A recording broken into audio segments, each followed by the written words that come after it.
In 1982, David Stick had a brilliant idea to organize so that individuals and businesses could join together to create a permanent, growing endowment with annual earnings that would be used to address local current and long-range needs.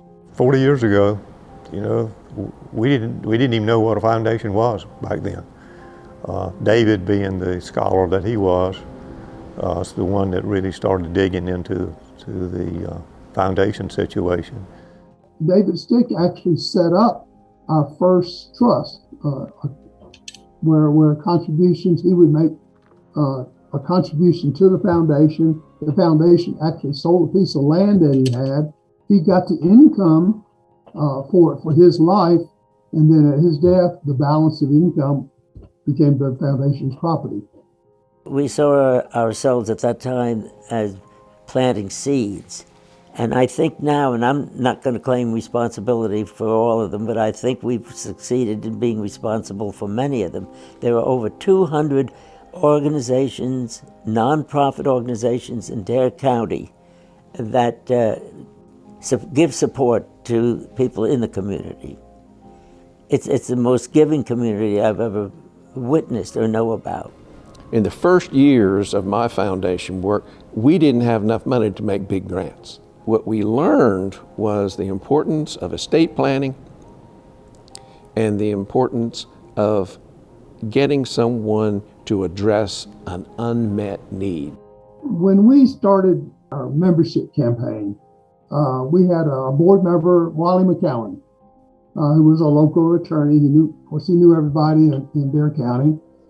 He came up with an idea of the phrase, "put something back." And what he was saying there is, you take money from a community and you need to put something back.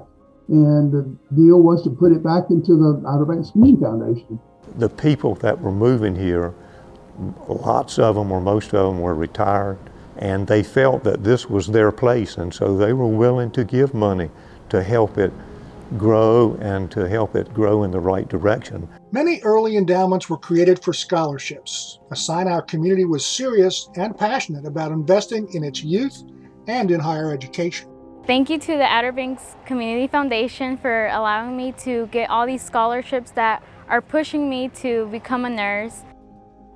Josephine Oden was the first woman to serve on the board of directors for the Outer Banks Community Foundation. Josephine was also the first person to establish a scholarship fund at the Community Foundation. The Community Foundation has distributed over $2 million in scholarship awards and now administers 60 scholarship funds. Over 1,100 students in the Outer Banks have received scholarship awards. Our first grant award assisted Outer Banks Hotline in 1983, and it enabled Hatteras clients to make toll-free calls to the support program Up the Beach. Today, competitive grants and distributions from more than 200 funds put hundreds of thousands of dollars back into our community each year. Over time, we have awarded over 4,000 grants totaling $12 million. And half of the grants that we do award are in the category of health and human services. We have so many needs in that regard on the Outer Banks, and we're so proud to be able to help in that area.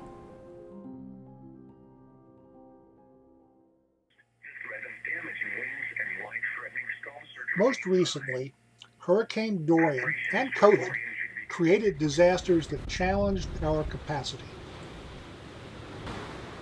The morning of Hurricane Dorian was like any other morning.